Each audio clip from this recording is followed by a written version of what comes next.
In the quiet suburbs of Cedarwood Heights, an unexpected encounter sets off a chain of events that will challenge perceptions, unravel biases, and push a community to its breaking point. Judge Martin Hayes, a respected figure known for his unwavering commitment to justice, finds himself humiliated during a routine traffic stop, targeted not for his actions, but for who he appears to be. The officer behind the stop, John Dawson, acts on assumptions that will soon spiral into a reckoning far greater than he could have imagined. As the fallout spreads, Hayes, Dawson, and a determined activist named Carla James are drawn into a fight for reform that tests their resilience and courage. Threats escalate, tensions rise, and the weight of systemic issues looms large over their efforts. But amidst the chaos, acts of unexpected kindness and hard-fought understanding begin to light a path forward. What will it take to bridge divides, rebuild trust, and prove that change is possible? And how far are they willing to go to stand against the forces determined to see them fail? Cedarwood Heights was a picturesque suburban neighborhood, known for its sprawling lawns and meticulously maintained homes. The streets were quiet that afternoon, with the faint hum of lawnmowers and children's laughter drifting through the air. Officer John Dawson adjusted his hat in his patrol car, scanning the area with a practiced eye. The routine sameness of his beat sometimes felt suffocating, but today, something different caught his attention. A black sedan, polished to a gleaming finish, rolled down the street at a leisurely pace. Its driver, a middle-aged black man in a tailored suit, seemed out of place in this predominantly white, affluent neighborhood. Dawson's hand instinctively hovered over the switch for his siren. His chest tightened, and a sense of unease stirred within him. He flipped the lights on and pulled behind the car, signaling for the driver to stop. The car came to a smooth halt at the curb, and Dawson stepped out, adjusting his belt. He approached the driver's side window, hand resting on his holster, his voice sharp and commanding. "License and registration," Dawson barked, his tone more abrupt than he intended. The driver, Martin Hayes, met his gaze with a calm, composed expression. His movements were deliberate and precise as he reached for his wallet. He handed over the documents, his fingers steady. "What seems to be the problem, officer?" Hayes asked, his tone respectful but firm. Dawson glanced at the license, barely registering the name. He was too focused on the man's demeanor, too calm, too sure of himself. It grated against Dawson's nerves. "You tell me," Dawson replied curtly. "What are you doing around here?" "I live here," Hayes said evenly, nodding toward a nearby street. "Just a few blocks away." Dawson frowned, his eyes narrowing. "This your car?" "Yes, it is." Dawson leaned closer to the window, suspicion lacing his voice. "You sure about that? You do not exactly look like you belong here." Hayes's jaw tightened, but he remained composed. "Officer, I have complied with your requests. May I ask the reason for this stop?" Ignoring the question, Dawson gestured toward the sidewalk. "Step out of the car." Hayes hesitated, his mind racing through possible outcomes. He knew the situation could escalate, and he had no desire to give Dawson an excuse. With a quiet sigh, he unbuckled his seatbelt and stepped out. "Turn around and put your hands on the car," Dawson ordered. "For what?" Hayes asked, his voice still calm but tinged with irritation. "For resisting," Dawson snapped. Hayes let out a slow breath and complied, placing his hands on the hood of his own car. He could feel the weight of neighbors' eyes watching from behind curtains and blinds, their silent stares amplifying his humiliation. Dawson patted him down with an aggression that bordered on hostility, but there was nothing to find. No weapons, no drugs, no stolen goods. Just a man who had dared to drive home through a neighborhood where he apparently did not belong. When Dawson finally stepped back, Hayes turned slightly, his calm exterior cracking just enough to reveal a flicker of anger. "My name is Martin Hayes," he said, his voice steady. "You might want to remember that." Dawson's expression didn't change. "You are acting suspicious," he muttered, tossing Hayes's license back to him. "Why were you driving so slow?" "I was obeying the speed limit," Hayes replied evenly. The exchange continued in tense silence until Dawson finally let him go, convinced he had made his point. Hayes drove off, his knuckles white on the steering wheel, while Dawson returned to his patrol car, a small part of him wondering if he had gone too far. Later that day, Dawson sat at the small dining table in his modest apartment. The walls were bare except for a few family photos, and the hum of the refrigerator filled the silence. Rachel, his wife, set down a plate of spaghetti and sat across from him. She was a kind woman, her patience tested by the long hours and emotional weight Dawson brought home from work. "You are quiet tonight," Rachel said, her voice gentle. "Just tired," Dawson replied, stabbing his fork into the pasta. Rachel studied him for a moment, her brow furrowing. "Something happened today?" Dawson hesitated. "I stopped someone. Guy in a nice car, acting suspicious." "Suspicious how?" Dawson shrugged. "He was driving slow. Didn't seem like he belonged in the neighborhood." Rachel's expression softened, a mix of concern and disappointment flickering across her face. "John, do you ever stop to think about why you feel that way?" "What do you mean?" "I mean," she said carefully, "are you sure it is about them, or is it about you?" Dawson frowned, his fork pausing mid-air. "What are you trying to say?" Rachel sighed. "I am saying maybe it is worth looking deeper, at yourself, at why you make those assumptions." Her words lingered long after dinner. That night, Dawson lay awake in bed, staring at the ceiling. The truth he avoided was pressing against the edges of his mind. He was not a bad person, at least. He did not think so. But Rachel's words made him wonder if good intentions were enough. Meanwhile, Martin Hayes sat in his home office, the warm glow of a desk lamp illuminating the legal documents spread across his desk. His house, though elegant, felt hollow that evening. The encounter with Dawson replayed in his mind, each word and gesture etched with a bitter clarity. He had faced discrimination before, but this felt different, more personal. A soft knock at the door pulled him from his thoughts. Lydia Turner, his next-door neighbor, stepped in. She was in her early 30s, with a quiet kindness that often went unnoticed. "I saw what happened," Lydia said softly. "I recorded it." Hayes looked up, surprise flickering in his eyes. "You did?" She nodded, holding up her phone. I could not stand by and do nothing. I thought you might need it." For a moment, Hayes was silent. The weight of the day seemed to lift slightly, replaced by a flicker of gratitude. "Thank you," he said, his voice sincere. Lydia offered a small smile. "I wish I could do more." "You have done enough," Hayes replied. "More than most." As Lydia left, Hayes leaned back in his chair, her act of kindness echoing in his mind. It was a reminder that even in the face of prejudice, there were people willing to stand for what was right. And perhaps, he thought, that was where real change began, with small, courageous acts. The next morning, Hayes receives a call from his attorney, Henry Wallace.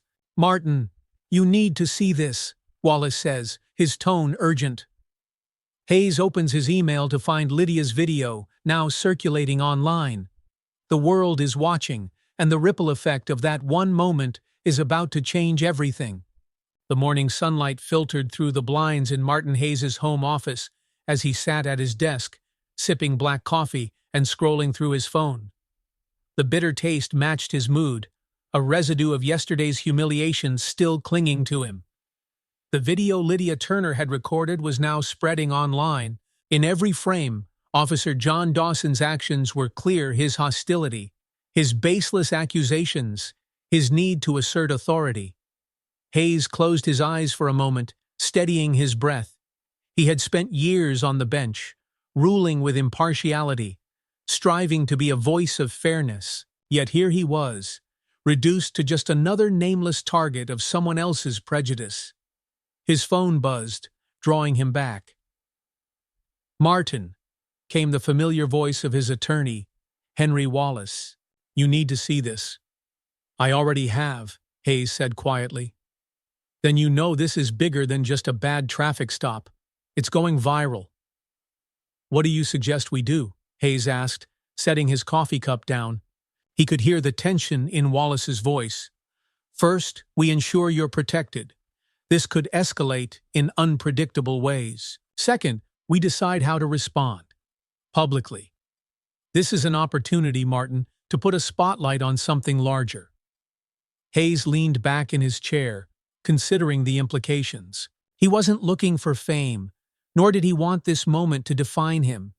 But he knew Henry was right. If this could shine a light on the systemic issues he had long fought against, it might be worth the personal toll. "I'll think about it," Hayes said. "But for now, I just need to focus." Across town, Officer John Dawson sat in his patrol car, gripping the steering wheel with white knuckles. The morning briefing had been tense, a low hum of whispers circulating among his colleagues. A few had made pointed comments about careful judgment calls, their words biting but indirect. Dawson felt the walls closing in, the usual camaraderie replaced with quiet scrutiny. Back at the station, Dawson was called into Sergeant William Morris's office. The room smelled of coffee and stale paperwork, and Morris's stern expression did little to ease Dawson's growing anxiety. "Close the door," Morris said, motioning to the chair in front of his desk. Dawson sat, the air between them heavy. "What happened yesterday?" Morris asked, his voice measured but firm. Dawson shifted uncomfortably. "Routine stop. The guy seemed suspicious." "Suspicious how?" "He was driving slow, didn't look like he belonged in the area." Morris's eyes narrowed. "That's it? That's your reasoning?" Dawson hesitated. He was defiant. "Defiant," Morris repeated, leaning forward. "John, the man you arrested is Judge Martin Hayes." The words hit Dawson like a slap. "A judge?" he stammered. His mind reeled, replaying the events with a new lens. "Yes, a judge. One of the most respected in the state," Morris said sharply. "And thanks to you, this department is under a microscope. The video's already out there." "I didn't know," Dawson said weakly. "If I'd known—" "That's the problem," Morris interrupted, his tone cutting. "You shouldn't have needed to know.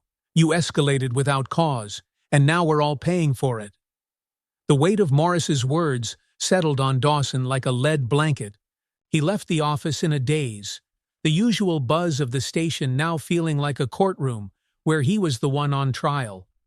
At the same time, Lydia Turner sat in her living room, her laptop open to a flood of emails and messages. The video she had shared, originally intended as evidence for Hayes, had taken on a life of its own. Advocacy groups and journalists were reaching out, praising her for her courage, while some questioned her intentions. "Am I making things worse?" she wondered aloud, her voice tinged with doubt. "You did the right thing," her older sister Julia said from across the room. "People need to see what's happening. That's how change starts." "But what if it backfires? What if it puts him in more danger?" Lydia's hands trembled slightly as she closed her laptop. Julia walked over, placing a hand on her shoulder. "You acted out of kindness, not malice. Trust that. Let the truth do the work." Lydia nodded, though her uncertainty lingered. Later that day, Hayes received another call, this time from the mayor's office. He had barely introduced himself when the mayor's clipped voice came through. "Judge Hayes, I want to personally apologize for what happened. It's unacceptable, and we're taking immediate steps to address it." Hayes's tone remained calm. "I appreciate that, but an apology isn't enough. This isn't about me. It's about the culture that allows this to happen." "Of course," the mayor said hastily. "I'd like to discuss how we can work together to ensure this doesn't happen again." Hayes agreed to a meeting, but kept his expectations low. He had seen too many promises dissolve into inaction. That evening, Dawson sat alone in his apartment. The television played softly in the background, the evening news recounting the events of the day. The words racial profiling and abuse of power stabbed at him, each syllable a reminder of his failure. Rachel entered the room, her expression a mix of concern and exasperation. "John, we need to talk," she said, sitting across from him. "I already know what you're going to say," Dawson muttered, avoiding her gaze. "Then hear it anyway," Rachel said firmly. "You're better than this. Or at least you used to be." Dawson's head snapped up. "What's that supposed to mean?" "It means," Rachel said, her voice softening, "you've lost yourself in that badge. You used to care about people, about doing the right thing. Now it's like you're looking for reasons to be angry." Dawson leaned back, the weight of her words sinking in. "What am I supposed to do? I messed up. Big time." "You start by owning it," Rachel said, "and then you figure out how to make it right." Meanwhile, Hayes sat in his home, reviewing the notes from his meeting with Wallace. The case had stirred more than just outrage. It had ignited conversations about reform. But Hayes wasn't interested in headlines. He wanted lasting change. His thoughts were interrupted by a knock at the door. He opened it to find Lydia, holding a small envelope. "I just wanted to say thank you," she said, handing him the envelope, "for standing your ground." Hayes opened it to find a handwritten note. "Your resilience inspires change. Keep fighting the good fight." A faint smile crossed his face. "Thank you, Lydia. Your courage made this possible." As Lydia left, Hayes felt a renewed sense of purpose. The road ahead would be difficult, but he was no stranger to challenges. The next morning, Dawson makes a decision that surprises everyone. He requests a meeting with Hayes. John Dawson stood outside the courthouse, his palms slick with sweat as he stared up at the imposing stone facade. The grand entrance seemed to loom over him, mocking his unease. This was where Judge Martin Hayes presided, dispensing justice with a reputation for fairness and firm resolve. Now Dawson was about to walk through those doors, not as an enforcer of the law, but as a man seeking forgiveness. The decision to meet Hayes hadn't come easily. The night before, Rachel's words echoed in Dawson's mind as he lay awake. "You start by owning it," she had said. And now, here he was, hoping he wouldn't be turned away outright. Inside, the courthouse buzzed with activity. Lawyers and clerks shuffled papers, whispered conversations, bounced off marble walls, and the faint aroma of coffee wafted through the air. Dawson approached the front desk, his uniform feeling heavier than usual. "Excuse me," he said to the clerk, a young woman with auburn hair and a sharp, professional demeanor. "I'd like to speak with Judge Hayes." The clerk, Lisa Harper, raised an eyebrow. "Do you have an appointment?" "No," Dawson admitted, shifting uncomfortably, "but it's important." Lisa studied him for a moment, noting the tension in his jaw and the way he avoided eye contact. She'd worked here long enough to recognize when someone was carrying guilt. "Wait here," she said finally, disappearing down a long corridor. Dawson waited, his heart pounding. Part of him hoped Hayes would refuse to see him, sparing him the humiliation of confronting his own mistakes. But a few minutes later, Lisa returned. "Judge Hayes will see you," she said, her tone neutral. "Follow me." Martin Hayes sat in his chambers, the morning light filtering through tall windows. His desk was a testament to his meticulous nature, every document neatly stacked, every pen in its place. As Dawson entered, Hayes looked up, his expression unreadable. "Officer Dawson," Hayes said, motioning to the chair across from his desk, "please sit." Dawson hesitated before lowering himself into the chair, his posture stiff. The silence stretched, heavy and uncomfortable. I wanted to apologize," Dawson began, his voice unsteady, "for what happened the other day. I was wrong." Hayes regarded him carefully. his fingers steepled in front of him. Go on. I made assumptions, Dawson continued, his words tumbling out in a rush. I didn't handle the situation the way I should have. And I let my biases get the better of me. Hayes leaned back, his gaze piercing. Why now? Why come to me? Dawson swallowed hard. Because it's eating at me. What I did, how I treated you. It wasn't right. And I can't fix it. But I want to try. For a long moment, Hayes said nothing. Dawson felt the weight of the judge's scrutiny, his own shame magnified in the silence. You're right, Hayes said finally, his voice measured. You can't fix what's already been done. But acknowledgement is a start. Dawson nodded, relief and unease washing over him in equal measure. I've started therapy, he offered, and I'm trying to understand why I reacted the way I did. Hayes raised an eyebrow, a flicker of surprise crossing his face. Therapy? Yeah, Dawson said. My wife suggested it, said I needed to figure out why I carry so much anger. Hayes tapped a finger on the edge of his desk, his expression softening slightly. It's a good step.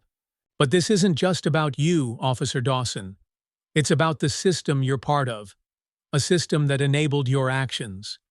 I know, Dawson said quietly. I want to do better, and maybe help others do better too. Hayes studied him for another moment before standing. He walked to a nearby shelf and pulled out a book, its cover worn from years of use. Here, he said, handing it to Dawson. Read this. It's a starting point. Dawson looked down at the book, the title catching his eye. The Fire Next Time, by James Baldwin. He nodded, a lump forming in his throat. Thank you. Don't thank me yet, Hayes said, his tone firm, but not unkind. Change is a long road, Officer Dawson. This is just the beginning. Later that day, Dawson sat in his apartment, the book in his lap. Rachel watched from the doorway, her arms crossed, but her expression soft. How did it go? She asked. He gave me this, Dawson said, holding up the book. Said it's a starting point. Rachel smiled faintly. That sounds like him. You know him? Dawson asked, surprised. Not personally, Rachel said, but I've read about him. He's known for his integrity and for giving people chances when they deserve them. Dawson nodded, his gaze drifting back to the book. For the first time in a long while, he felt something unfamiliar, hope. Meanwhile, Hayes returned to his chambers, the encounter with Dawson lingering in his mind. He hadn't expected the officer to reach out, much less admit fault. It was a small gesture, but it carried weight. Perhaps, he thought, change was possible, even in the most unlikely places. His thoughts were interrupted by a knock at the door. Lisa Harper stepped in, her expression curious. How did it go? She asked. Hayes shrugged. Time will tell, but he seemed genuine. Lisa smiled faintly. Sometimes that's all it takes. A little sincerity. Perhaps, Hayes said, his tone thoughtful, but sincerity without action is meaningless. Lisa nodded. What's next? We wait, Hayes said simply, and see what he does with the opportunity. As the weeks passed, Dawson immersed himself in therapy and community outreach, slowly peeling back the layers of his biases and fears. One afternoon, while volunteering at a local community center, he met Eli, a bright-eyed teenager who had been shadowed by his own experiences with prejudice. Why do you want to help now? Eli asked, his tone cautious but curious. Because I've made mistakes, Dawson admitted, and I want to be part of the solution, not the problem. Eli studied him for a moment before nodding. Okay, but you've got to mean it. I do, Dawson said, his voice steady, and I'll prove it. One day, as Dawson prepares to speak at a local forum on police reform, he learns that Hayes will also be in attendance. Their paths are about to cross again, this time on a larger stage. The Cedarwood Community Forum on Police Reform was buzzing with activity. The auditorium, normally used for town council meetings, was packed to capacity. Rows of folding chairs lined the room, filled with residents, activists, and reporters. A podium stood at the front, its microphone crackling faintly as technicians made last-minute adjustments. John Dawson sat in the back row, his hands gripping the armrests of his chair.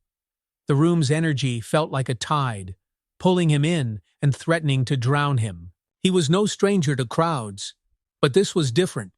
Today, he wasn't here as an officer of the law. He was here as a man trying to atone. On the stage, a panel of speakers was assembling, each representing different perspectives: community leaders, activists, and city officials. And there, at the center, was Judge Martin Hayes. He sat with quiet confidence, his presence commanding respect without the need for words. Dawson's stomach churned as he watched Hayes leaf through his notes. The memory of their meeting just weeks ago replayed in his mind, the judge's piercing gaze and unflinching honesty still fresh. Dawson had read the book Hayes gave him, every page leaving him with more questions than answers. But it was a start, a foundation he hoped to build on. When the forum began, the mayor was the first to speak. Her tone was polished, her words carefully chosen to address the public's anger without committing to drastic changes. The audience's polite applause felt hollow. Next came a local activist, Carla James, whose fiery rhetoric ignited murmurs of agreement throughout the crowd. She spoke of systemic injustice, the need for accountability, and the pain of communities that had been marginalized for generations. Then, it was Judge Hayes's turn. As he stood and approached the podium, the room fell silent. He adjusted the microphone, his gaze sweeping across the audience. "Good evening," Hayes began, his voice steady and resonant. "I've spent years in courtrooms, listening to stories of injustice, pain, and loss. But nothing prepares you for experiencing it yourself." The room tensed. Hayes paused, letting his words sink in. "Several weeks ago, I was stopped and detained without cause. I was humiliated, not because of what I did, but because of what I represented to someone else. That experience is not unique. It is shared by countless individuals who look like me, who have faced the same assumptions and prejudices." Dawson felt the weight of those words pressing down on him. His throat tightened, but he forced himself to listen. Hayes continued, "The question before us is not whether change is necessary. The question is whether we have the courage to pursue it. Accountability is not just a word, it's a responsibility, one that begins with acknowledging our biases and confronting them head-on." The room erupted in applause, some rising to their feet in support. Hayes stepped back from the podium, his expression calm but resolute.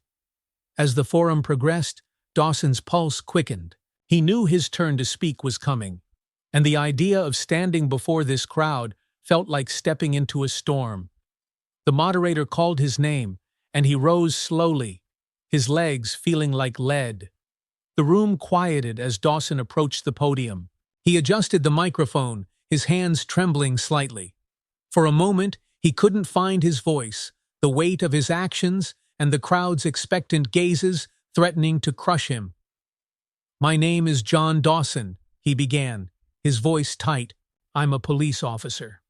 A murmur rippled through the audience, some leaning forward with skepticism, others folding their arms defensively. "A few weeks ago, I made a mistake," Dawson continued, his voice gaining strength. "I stopped Judge Hayes because I assumed.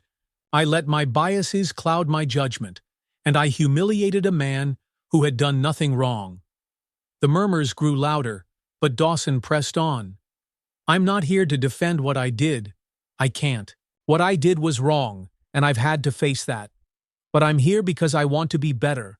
I want to be part of the solution, not the problem." He glanced at Hayes, who met his gaze with a calm, measured expression. "I've started therapy to understand the anger and fear that led me to act the way I did," Dawson said. I've been volunteering in my community, listening to stories from people who've faced the kind of treatment I inflicted on Judge Hayes. And I'm standing here today because I believe that if I can change, so can others." The room was silent. Dawson felt exposed, vulnerable, as if he had stripped away every layer of himself in front of strangers. But then, a single clap broke the silence. It came from Hayes. Others joined in, their applause growing until it filled the room. Dawson stepped back from the podium, his chest tight with emotion. After the forum, Dawson lingered near the back of the auditorium, unsure whether to stay or leave. He felt a hand on his shoulder and turned to find Hayes standing behind him. "You spoke well," Hayes said, his tone neutral but not unkind. "Thank you," Dawson replied, his voice barely above a whisper. Hayes studied him for a moment. "Words are important, Officer Dawson, but actions matter more." "I know," Dawson said, "and I'm trying." Hayes nodded, a hint of approval in his expression. "Keep trying." Outside the auditorium, Dawson stood in the cool evening air, the sounds of the crowd fading behind him. He felt a mix of relief and apprehension. The road ahead would be long, and he knew his journey was far from over. As he walked to his car, a young boy approached him, his mother watching from a distance. It was Eli, the teenager Dawson had met during his community outreach. "Hey," Eli said, his voice tentative, "I saw you up there." "Yeah?" Dawson asked, crouching slightly to meet his gaze. "You did good," Eli said, offering a small smile. "Thanks," Dawson replied, his chest swelling with a strange mixture of pride and humility. As Eli ran back to his mother, Dawson stood and looked up at the stars. For the first time in weeks, he felt a glimmer of hope. Change was possible, but it started with small steps, like the one he had taken tonight. Hayes receives an unexpected invitation from the mayor to collaborate on a new community policing initiative, but he hesitates, unsure if the effort will be genuine or just another empty gesture. The mayor's office was a stark contrast to the bustling energy of the forum. Its dark wood furniture and polished brass accents exuded authority, yet Judge Martin Hayes found himself unimpressed. He had been here before, listening to well-meaning but ultimately hollow promises of reform. The mayor, Elizabeth Harper, sat across from him, her tailored suit and poised demeanor a calculated projection of control. "Thank you for coming, Judge Hayes," she began, offering a diplomatic smile. "Last night's forum was powerful. Your speech resonated with the community." Hayes inclined his head slightly. "I appreciate the acknowledgement, Mayor Harper, but speeches only carry weight if followed by action." The smile faltered for a moment before she recovered. "Exactly why I wanted to meet with you. This city is in desperate need of change, and I believe you're uniquely positioned to help us make that happen." Hayes raised an eyebrow. "How so?" Harper leaned forward, clasping her hands on the desk. "We're proposing a community policing initiative. It's a collaborative effort between law enforcement and local leaders to rebuild trust and address systemic issues. I'd like you to co-chair the oversight committee." The words hung in the air, heavy with implications. Hayes's instinct was to reject the offer outright. He'd seen too many initiatives crumble under bureaucracy or become little more than public relations exercises. But the memory of Officer Dawson's halting apology at the forum gave him pause. If one person could begin to change, perhaps a system could too, if guided correctly. "I'll need to see the details," Hayes said finally, his voice even. "And I'll need assurances that this isn't just a symbolic gesture." Harper nodded, relief flickering across her face. "Of course. I'll have the draft sent to your office by tomorrow." Across town, John Dawson sat in his therapist's office, staring at the muted colors of the rug beneath his feet. The quiet hum of the air conditioner filled the silence as Dr. Karen Mills, his therapist, waited patiently for him to speak. Her gentle, unassuming presence had a way of disarming him, though he still struggled with vulnerability. "Last night was Intense, Dawson said finally, his voice low. I read about the forum, Dr. Mills replied. You spoke publicly about your actions. That's a big step. Dawson nodded, his throat tightening. It felt exposing, like I'd stripped away every excuse and just stood there raw. But it also felt right. Dr. Mills leaned forward slightly. What about it felt right? Owning it, Dawson said, after a pause. I've spent so much of my career hiding behind the badge, thinking it gave me authority to act without question. But I've realized that authority doesn't mean infallibility. Dr. Mills smiled faintly. That's an important realization, and it's a sign of growth. Dawson exhaled, some of the tension in his shoulders easing. I just hope it's enough. Enough for what? She asked gently. Enough to make a difference, Dawson said. For myself. For the people I've hurt. For the system I'm part of. Dr. Mills nodded thoughtfully. Change is rarely linear, John. It's messy and it's slow, but acknowledging the need for it is where it begins. The next morning, Hayes sat in his chambers. The mayor's proposal spread across his desk. It was ambitious, too ambitious, perhaps, but there was potential. Civilian oversight, mandatory bias training, and community engagement programs were among the pillars. If implemented properly, it could shift the dynamic between law enforcement and the communities they served. He glanced at his phone, debating whether to involve Dawson. The officer's recent efforts to reform himself were commendable, but was he ready to contribute meaningfully to something this significant? Hayes decided to take a chance. Dawson was at the precinct when his phone buzzed. Seeing Hayes's name on the screen sent a jolt through him. He stepped outside to answer, the noise of the station replaced by the quiet hum of passing traffic. Judge Hayes, Dawson said, his voice uncertain. I didn't expect to hear from you. Officer Dawson, Hayes replied. I've been reviewing a proposal for a community policing initiative. I think it has promise, but I also think it needs voices from all sides. I'd like you to be part of the discussion. Dawson froze, the weight of the offer sinking in. Me, are you sure? I wouldn't ask if I wasn't, Hayes said simply. But let me be clear, this isn't a favor. It's an opportunity for you to show that your commitment to change is more than words. Dawson swallowed hard. I appreciate the chance. I won't let you down. Good, Hayes said. The first meeting is tomorrow at City Hall. Be prepared. The next day, Dawson arrived at City Hall feeling both nervous and out of place. The large conference room was filled with a mix of city officials, community leaders, and activists. The tension in the room was palpable, the air thick with years of mistrust and frustration. Hayes entered the room with his usual composed demeanor, nodding to those he recognized.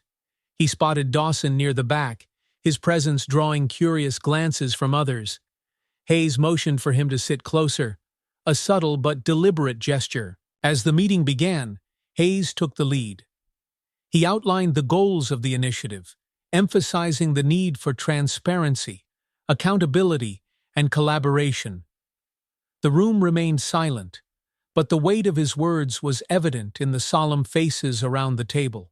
When the floor was opened for discussion, Carla James, the activist from the forum, spoke first. Her voice was measured but firm. This sounds good on paper, but we've heard promises before. What makes this different? It's different because we're making it different, Hayes replied. But it requires everyone at this table to hold us accountable, not just to each other, but to the people we serve. The conversation grew more animated as others chimed in, voicing concerns, suggestions, and skepticism. Dawson listened intently, his heart pounding as he considered whether to speak. Finally, he raised his hand. I know I don't have the credibility most of you do, Dawson began, his voice steady but earnest. But I'm here because I want to be part of the change. I've made mistakes, big ones, but I'm working to understand and correct them. If this initiative is going to succeed, we need to focus on education, not just for officers, but for the communities we serve. Understanding goes both ways. The room was quiet for a moment before Hayes nodded, his expression thoughtful. Well said, Officer Dawson. The meeting stretched into the afternoon, and by the time it concluded, there was a tentative sense of hope in the air. Dawson lingered near the door, watching as attendees filed out. Hayes approached him, his expression unreadable. "You did well today," Hayes said. "But this is just the beginning." "I know," Dawson replied, "and I'm ready." "We'll see," Hayes said, a faint smile tugging at the corner of his mouth. Actions matter more than words. As Dawson left City Hall, he felt a cautious optimism stirring within him. For the first time in a long while, he believed he could make a difference not just for himself, but for others. As Hayes reviews the initiative's progress a week later, he receives an anonymous letter threatening to derail the efforts. The note leaves him questioning who among the stakeholders might be working against them. Judge Martin Hayes sat at his desk late into the evening, the glow of his desk lamp casting long shadows across the room. The anonymous letter lay open before him, its stark words etched into his mind. "You're meddling where you don't belong. Stop now, or there will be consequences." The handwriting was unsteady, the tone menacing. Hayes leaned back in his chair, his fingers steepled as he considered his next move. Over the years he had faced his share of threats most judges did, but this felt different. It wasn't aimed at him alone. It was a warning against the entire community policing initiative. His phone buzzed, pulling him from his thoughts. It was Carla James, the activist whose fiery speeches had become a rallying cry for reform. "Judge Hayes," Carla began, her voice steady but edged with concern. "I heard about the letter. Are you okay?" "I'm fine," Hayes replied. "But we need to take this seriously. Whoever sent it is trying to disrupt progress." "Agreed," Carla said. "But we can't let them scare us into stopping." "We won't," Hayes said firmly. "But we need to be vigilant. This initiative is fragile, and trust is hard-won." "Understood," Carla replied. "Let me know how I can help." Hayes ended the call, his resolve hardening. The letter was a reminder of the challenges they faced, but it was also proof that their efforts were striking a nerve. Meanwhile, John Dawson stood in the locker room of the precinct, staring at his reflection in the mirror. The room was quiet, the usual chatter absent this late at night. His uniform felt heavier than usual, the badge on his chest a symbol of authority that now carried an added weight of responsibility. The day's patrol had been uneventful, but his mind kept returning to the initiative. The discussions at City Hall were a stark departure from his usual routine. They forced him to think beyond the immediate tasks of his job, to consider the broader impact of policing. As he gathered his things to leave, Sergeant William Morris entered, his expression neutral. "Dawson," he said, leaning against the doorframe. "Got a minute?" "Sure," Dawson replied, setting his bag down. Morris crossed his arms. "I hear you've been working with Judge Hayes on this new initiative?" "Yeah," Dawson said cautiously. "Is that a problem?" "Not a problem," Morris said, his tone thoughtful. "Just unexpected. You've been keeping your head down since the Hayes incident. I didn't think you'd step into something like this." "I need to," Dawson said simply. "I can't undo what I did, but I can try to make things better." Morris nodded slowly. "Good. Just be careful. Not everyone's going to be on board with this. Change makes people uncomfortable." "I know," Dawson said, "but it's worth it." Morris clapped him on the shoulder. "All right then, keep at it." The next morning Dawson arrived at the community center where the next meeting was being held. He felt a twinge of nervousness as he entered the room. The faces of activists, officers, and city officials familiar now, but still intimidating. As the meeting progressed, Hayes outlined the next steps for the initiative. Training programs were being developed, and plans for community outreach events were underway. Dawson listened intently, taking notes and occasionally offering input. After the meeting, Carla approached him. "You've been quiet today, Officer Dawson. Everything okay?" "Just taking it all in," Dawson said. "There's a lot to learn." Carla smiled. "That's a good thing. Too many people assume they have all the answers. But the ones who listen, they're the ones who make real change." Her words stayed with him as he left the center. That evening, he volunteered at a local youth program, part of his ongoing effort to connect with the community. He spent the evening playing basketball with a group of teenagers, their laughter and energy a stark contrast to the serious discussions of the day. One of the boys, Eli, approached him after the game. "Hey, Officer Dawson," he said, his voice shy but curious. "Why are you here?" "Because I want to help," Dawson replied. "I want to understand what you guys need and how I can do better." Eli studied him for a moment before nodding. "Okay, but don't stop showing up. People notice when you stop." The simplicity of the statement hit Dawson harder than he expected.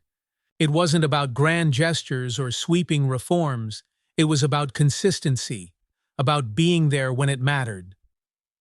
Back at his apartment, Dawson shared the events of the day with Rachel, who listened quietly.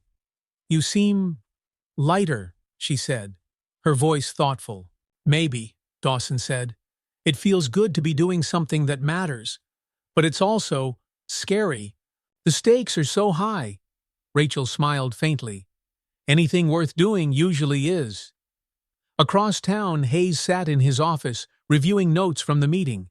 The anonymous letter lingered in the back of his mind, but he refused to let it derail their progress. He picked up his phone and called Carla. "Carla," he said, "I want to organize a town hall meeting, something public, where people can share their thoughts directly." "That's a great idea," Carla said, "but it'll draw attention, good and bad." "That's the point," Hayes said. "If we're going to rebuild trust, we need transparency. People need to see that their voices matter." "I'll help organize it," Carla said. "Let's make it happen." As plans for the town hall take shape, Hayes receives a second letter, this one more threatening than the first. The stakes are rising, and the question of who is trying to sabotage their efforts becomes impossible to ignore. The second letter was chilling in its brevity. "You're playing a dangerous game. Walk away while you still can."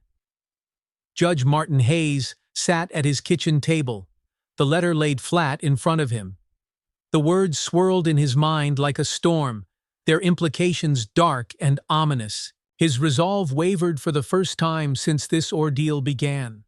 He thought of the initiative, the fragile alliances it was building, and the people who had placed their hope in its success.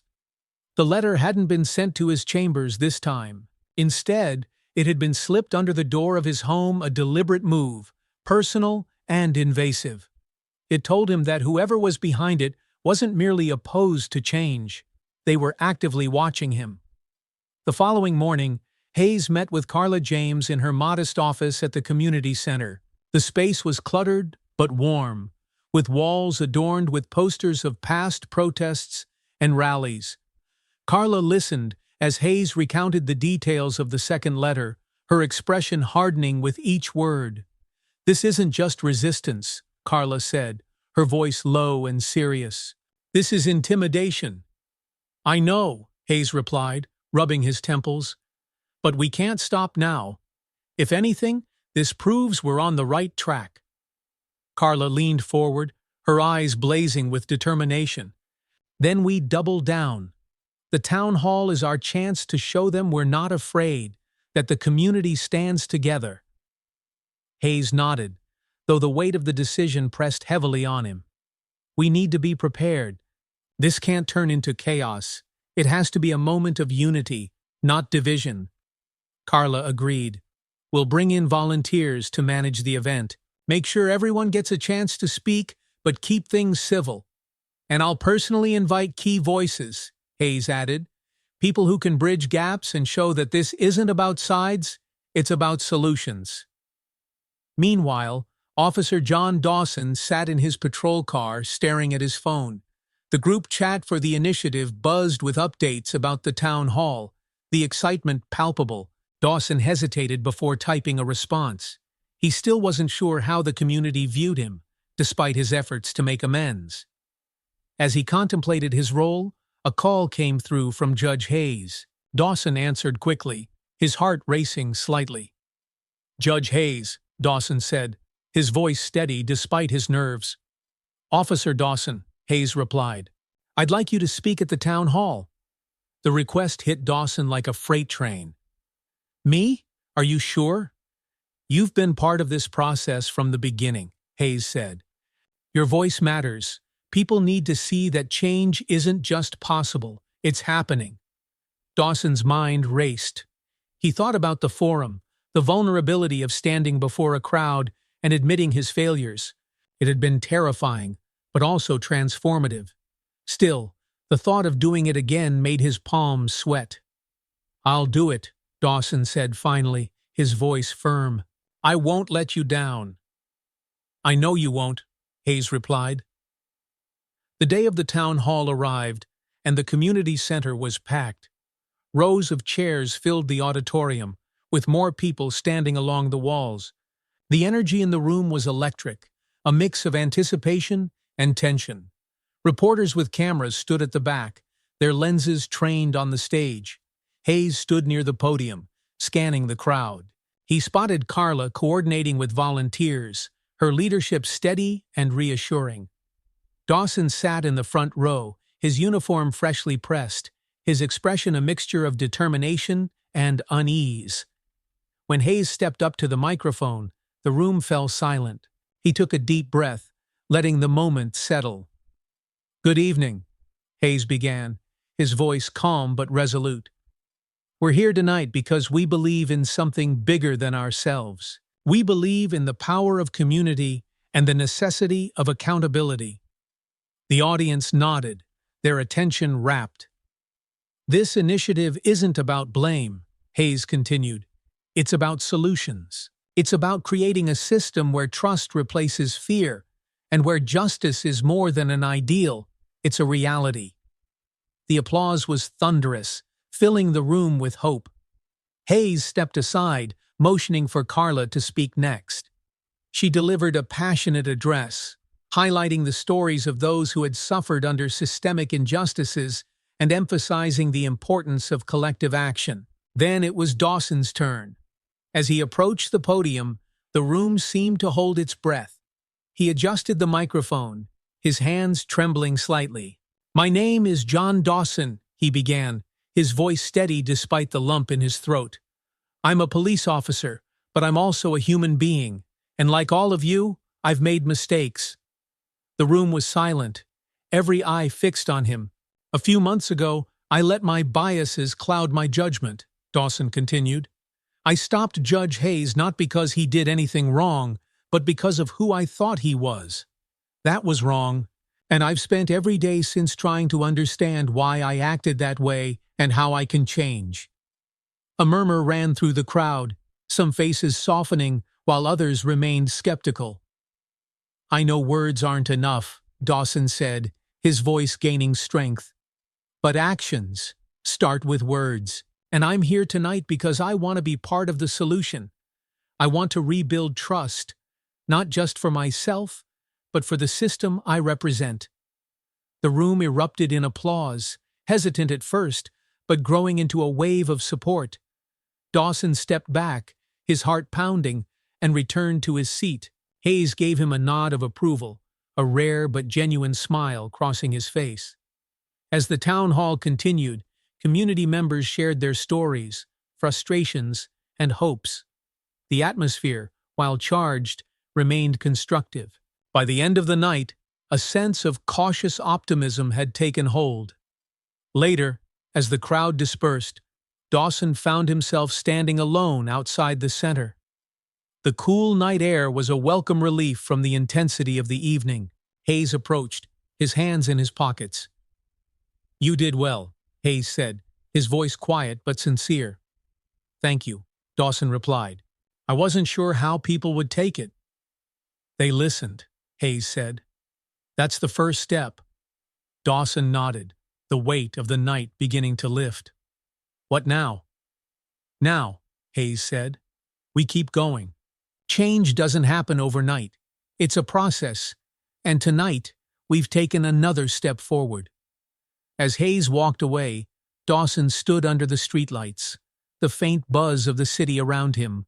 For the first time in a long while, he felt a sense of purpose, a belief that he could be part of something greater than himself.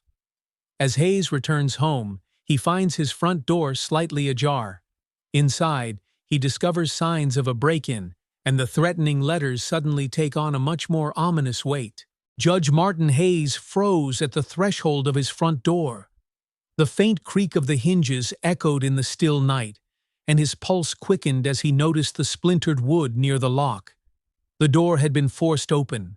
He stepped cautiously inside, his senses heightened. The living room was eerily quiet, yet the faint scent of something out of place, a metallic tang, hung in the air. The lamp near the couch was tipped over, papers from his briefcase scattered across the floor. Hayes scanned the room, noting the deliberate chaos. It wasn't a random burglary. Whoever had broken in wanted to send a message. His eyes landed on the dining table, where a single sheet of paper rested. Written in the same uneven handwriting as the letters, it read, "We warned you. This is just the beginning." Hayes clenched his fists, his breath shallow. This wasn't just an attack on him, it was an attack on the initiative and everything it stood for. He pulled out his phone and dialed Carla James. Carla arrived within 20 minutes, her eyes widening as she took in the scene. "Martin," she said, her voice low but firm. "This isn't just intimidation anymore. It's an escalation." "I know," Hayes replied, his voice steady despite the anger bubbling beneath the surface. "We have to bring this to the police." Carla hesitated. "Do you trust them to handle this fairly, given what we're up against?" "Not entirely," Hayes admitted. "But if we don't report it, we risk losing credibility. Transparency works both ways." Reluctantly, Carla nodded. "All right, but we need to be smart about this. Whoever's behind this knows we're making progress. That's why they're trying to scare us off." The next morning, Officer John Dawson sat at his desk in the precinct, poring over reports. His mind was still on the town hall, the applause after his speech, and the quiet nod of approval from Judge Hayes. It was a small moment, but it had left an indelible mark. Dawson felt like he was finally moving in the right direction. His thoughts were interrupted when Sergeant William Morris called him into his office. Dawson walked in, surprised to find Hayes and Carla already there. Hayes's face was calm but firm, while Carla's expression betrayed barely concealed frustration. "Dawson," Morris said, motioning for him to sit, "we've got a situation." Hayes handed him a copy of the threatening note. Dawson read it, his stomach sinking. "This was at your house?" he asked, looking at Hayes. "Yes," Hayes replied, "along with signs of a break-in." Dawson's jaw tightened. "Do you have any idea who might have done this?" "We're working on that," Hayes said. "But this isn't just about me. It's about the initiative. Whoever's behind this is trying to stop us from moving forward." Dawson looked at Morris. "What's the plan?" "We're opening an investigation," Morris said. "But it's going to be delicate. We need to keep this under wraps for now. If it leaks, it could derail everything." Dawson nodded, his mind already racing. He glanced at Hayes. "Whatever you need, I'm in." That evening, Dawson patrolled the neighborhood around Hayes's home, his eyes scanning for anything unusual. The streets were quiet, the warm glow of porch lights illuminating empty sidewalks. Yet Dawson couldn't shake the feeling that someone was watching, waiting for the right moment to strike again. As he turned a corner, he spotted a familiar face, Eli, the teenager from the community center. The boy was sitting on the steps of his apartment building, a basketball resting at his feet. "Hey, Officer Dawson," Eli said, his tone cautious but curious.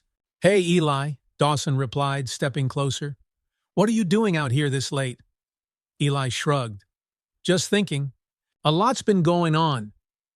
Dawson sat on the step beside him. "Yeah, I know the feeling." Eli hesitated before speaking. "You know, My mom says what you're doing with Judge Hayes is a good thing, but some people, they don't like it. Dawson looked at him sharply. What do you mean? I heard some guys talking the other day, Eli said, lowering his voice. They were mad about the town hall, said it was all a waste of time, that it wouldn't change anything. Dawson's chest tightened. Do you know who they were? Eli shook his head. No, just some guys hanging out by the corner store. I didn't stick around to find out. Dawson nodded, a mix of concern and determination settling over him. Thanks for telling me, Eli. If you hear anything else, let me know. Okay, Eli said. But be careful, Officer Dawson. Not everyone wants things to get better. The next day, Hayes and Carla met with the initiative's core team to discuss the threats. Tension filled the air as they debated how to proceed. We can't let fear dictate our actions, Carla said firmly. If we back down now, they win. I agree, Hayes said, but we also need to protect ourselves. The break-in shows they're willing to escalate. We can't ignore that. One of the team members, a retired officer named Mike Grant, spoke up. We've got to involve more people. If this initiative has broad support, it'll be harder for anyone to sabotage it. They can't intimidate an entire community. Good point, Hayes said. We'll organize a larger public event, a community day focused on engagement and education. We need to show them we're not going anywhere. As the plans for the event unfolded, Dawson found himself increasingly involved. He spent his evenings coordinating with community leaders and volunteers, bridging gaps between groups that had long been at odds. Slowly, he began to feel a sense of belonging not just in the initiative, but in the community itself. One night, as he walked into his apartment, Rachel greeted him with a tired smile. You've been busy, she said, handing him a cup of coffee. Yeah, Dawson said, sinking into the couch. It feels good, though, like I'm actually making a difference. Rachel sat beside him, her gaze soft. I'm proud of you, John. I know this hasn't been easy, but you're doing the right thing. Her words, simple but heartfelt, buoyed him. For the first time in a long while, Dawson felt like he was becoming the man he wanted to be. On the eve of the community event, Dawson receives an anonymous tip about a potential disruption. The source is unclear, but the warning is explicit. Someone plans to sabotage the gathering. The air buzzed with anticipation as volunteers set up tables, chairs, and tents for the community engagement event in Cedarwood Park. The lush green space had been transformed into a hub of activity, with booths dedicated to everything from police demonstrations to voter registration. Brightly colored banners fluttered in the breeze, proclaiming "Building Bridges Together." John Dawson stood near the center of the park, his uniform freshly pressed. His nerves simmered beneath the surface as he scanned the bustling preparations. It was the morning of the event, and the anonymous tip he'd received the night before played over in his mind like a warning siren. They're planning something big. Be ready. The message had come from a blocked number. Dawson had immediately reported it to Sergeant Morris and Judge Hayes, who decided the event would proceed with additional security measures. Backing down wasn't an option. Judge Martin Hayes arrived shortly after, accompanied by Carla James. They surveyed the growing crowd, families, activists, police officers, and reporters mingling in a scene of tentative unity. Hayes felt a cautious optimism. This wasn't just an event. It was a statement that fear and intimidation wouldn't prevail. Carla, however, remained watchful. "We've got eyes everywhere, right?" she asked Dawson, her voice low. "Yes," Dawson replied, gesturing toward a mix of plainclothes and uniformed officers discreetly stationed around the park. "If anything happens, we'll be ready." Carla nodded, though the tension in her shoulders didn't ease. By midday, the event was in full swing. Hayes gave a rousing speech about the power of collaboration and accountability, earning applause from the crowd. Carla led a workshop on community activism, engaging young attendees in discussions about civic responsibility. Dawson, meanwhile, stationed himself near the edge of the park, his eyes scanning the crowd. He greeted familiar faces, including Eli and his mother, who stopped by to thank him for his efforts. Eli handed Dawson a folded piece of paper. "What's this?" Dawson asked. "I overheard some guys talking again," Eli said, glancing nervously at his mother. "They didn't see me, but I wrote down what I heard." Dawson unfolded the note, his heart sinking as he read the details. It mentioned a group planning to disrupt the event with a staged confrontation designed to incite chaos. "Good job, Eli," Dawson said, kneeling to meet the boy's eyes. "You did the right thing." "Be careful," Eli whispered, clutching his mother's hand. Dawson nodded, folding the note and tucking it into his pocket. Minutes later, Dawson found Hayes and Carla near the main stage. "We've got a problem," he said quietly, showing them the note. Hayes frowned, reading it quickly. "Can we contain this?" "I think so," Dawson said, "but we need to stay vigilant. If they're here, they'll try to blend into the crowd until the right moment. Then we make sure they don't get that moment," Carla said firmly.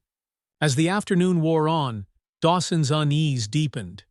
He patrolled the park with a deliberate pace, his eyes scanning for anything unusual. Near a booth offering free school supplies, he spotted a group of men loitering at the edge of the crowd. They didn't engage with the event, their body language stiff and watchful. Dawson's instincts flared. He approached cautiously, keeping his demeanor neutral. "Afternoon, gentlemen," he said, his tone polite but firm. "Enjoying the event?" The men exchanged glances, their expressions guarded. One of them, a burly man with a shaved head, stepped forward. "Just here to watch," he said, his voice laced with defiance. "That's fine," Dawson replied, "but if you're here to cause trouble, this isn't the place for it." The man smirked, but said nothing. Dawson held his gaze for a moment before stepping back, keeping them in his peripheral vision as he moved toward another cluster of attendees. By late afternoon, the tension reached a boiling point. Near the stage, a commotion erupted as a small group began shouting accusations at the police officers present. Their voices grew louder, drawing the crowd's attention. Carla moved quickly to the scene, her voice cutting through the noise. "Let's keep this civil," she said, her tone firm but composed. "This event is about dialogue, not division." One of the disruptors stepped forward, pointing at an officer. "Dialogue? That's rich coming from them." The crowd murmured uneasily, and Dawson moved closer, positioning himself near Carla. Hayes watched from the stage, his expression tense but calm. "We're not here to silence anyone," Carla said, "but we won't tolerate violence or disruption. If you have something to say it respectfully, or leave." The man hesitated, his bravado faltering under Carla's unwavering gaze. The tension hung thick in the air until he turned abruptly, motioning for his group to follow. They dispersed into the crowd, grumbling but defeated. As the sun began to set, the event wound down. Attendees lingered, chatting in small groups or helping volunteers pack up. Hayes found Dawson near the main stage, his shoulders slightly slumped from the day's intensity. "You handled that well," Hayes said, his voice steady. "Thanks," Dawson replied, his tone laced with relief. "But it could have gone sideways fast." "It didn't," Hayes said. "And that's because of the work we've done to build trust." Dawson nodded, his chest swelling with a cautious pride. "Feels like we're making progress." "We are," Hayes said, "but the road ahead is still long." As Dawson walked to his car, Eli ran up to him. "Officer Dawson," the boy called. Dawson turned, smiling. "What's up, Eli?" "You were awesome today," Eli said, his grin wide. "Mom said people like you can really change things." Dawson crouched to meet Eli's gaze. "Thanks, buddy. But it's not just me, it's all of us working together." Eli nodded solemnly, then reached out to shake Dawson's hand. That night, Hayes receives a message on his phone, a photo of the disrupted event with the caption, "You got lucky today. Next time, you won't." The photograph on Judge Martin Hayes's phone was stark against the darkness of his bedroom. The image of the community event, captured from a distance, was paired with the chilling caption, "You got lucky today. Next time, you won't." Hayes stared at the screen, his pulse steady but his mind racing. The threats were no longer idle, they were escalating. He knew backing down wasn't an option, but the safety of those involved weighed heavily on him. The next morning, Hayes called a meeting with Carla James and Officer John Dawson. They convened at the community center, their usual spot for planning and discussions. Carla was the first to speak. "They're getting desperate," she said, her voice tight with anger. "That's why they're lashing out." "Desperate or not, we can't ignore this," Hayes said, sliding his phone across the table so they could see the message. Dawson leaned forward, his jaw tightening as he read the words. "This isn't just intimidation anymore. It's a direct threat." "I've already contacted the police," Hayes said. "Sergeant Morris is opening a formal investigation. But in the meantime, we need to stay vigilant. We can't let fear dictate our actions." Carla nodded. "Agreed, but we also need to be smart about how we move forward. If they're targeting the initiative, that means we're doing something right." Dawson clenched his fists. "What if they escalate again? What if someone gets hurt next time?" "We mitigate the risks," Hayes said firmly. "We've come too far to let them derail us now." As the investigation into the threats unfolded, the initiative gained momentum. The success of the community event had inspired local leaders and residents alike, sparking a wave of support. Workshops, training sessions, and public discussions became regular occurrences, each one building on the last. Dawson threw himself into the work, finding purpose in every interaction. He spent his evenings at the community center, listening to stories, answering questions, and working alongside residents to brainstorm solutions. Each small step felt like a victory, a tangible shift in the dynamics that had once defined his relationship with the community. Eli, the teenager who had helped uncover the disruptors' plans, became a frequent visitor at the center. One evening, as Dawson packed up after a meeting, Eli approached him with a shy smile. "Hey, Officer Dawson," Eli said. "Hey, Eli, what's up?" Dawson asked, setting down a stack of papers. "I just wanted to say thanks," Eli said, his voice earnest, "for showing up, for listening." Dawson crouched to meet the boy's gaze. "It's people like you who inspire me, Eli. You've got a voice, and it matters. Don't ever let anyone tell you otherwise." Eli grinned, and for the first time in weeks, Dawson felt a deep sense of fulfillment. Meanwhile, Hayes worked tirelessly to ensure the initiative's policies were implemented effectively.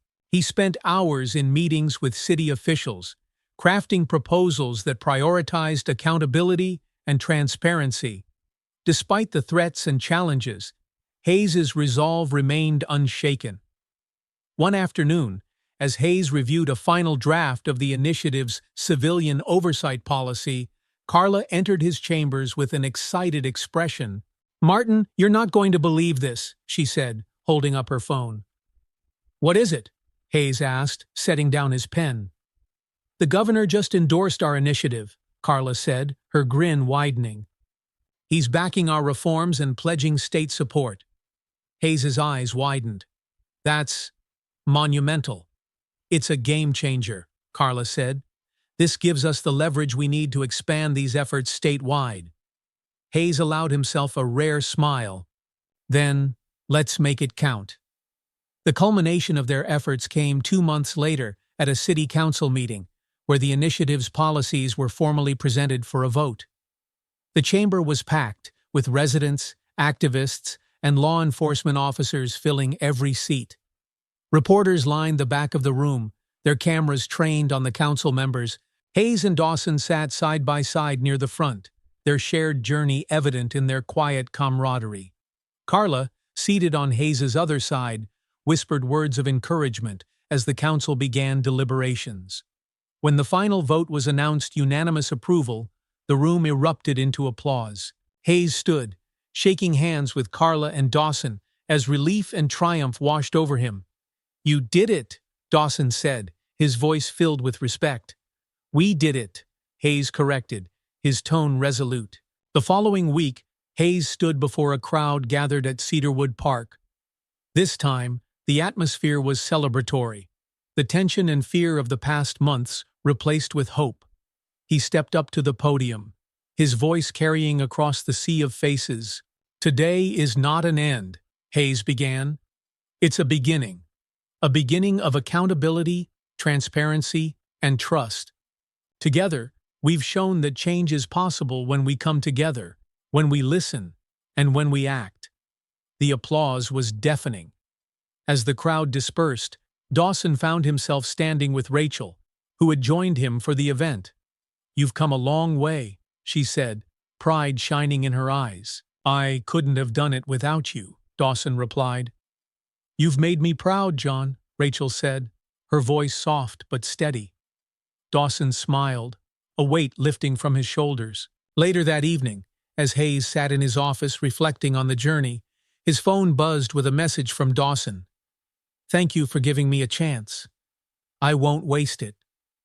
Hayes typed a simple reply. "Keep moving forward." Months later, Cedarwood streets felt different. The community policing initiative had not solved every problem, but it had started a conversation, one that bridged divides and inspired action. Hayes continued his work as a judge, Dawson became a mentor to younger officers, and Carla expanded her activism statewide. In the quiet moments, they each reflected on the journey, a testament to resilience, kindness, and hope. As the sun set over Cedarwood, it marked the beginning of a brighter future, a testament to the power of courage, resilience, and the belief that change starts with each of us. Judge Martin Hayes, Officer John Dawson, and Carla James proved that even in the face of adversity, unity, and determination can pave the way for lasting reform. This story reminds us that no matter how dark the road may seem, every step toward justice and understanding brings us closer to a better world. If you enjoyed this story and want to join us in exploring more tales of growth, hope, and inspiration, please make sure to like, share, and subscribe to our channel. Don't forget to hit the notification bell so you never miss an update. Together, we can continue to shine a light on the stories that matter most. Thank you for watching,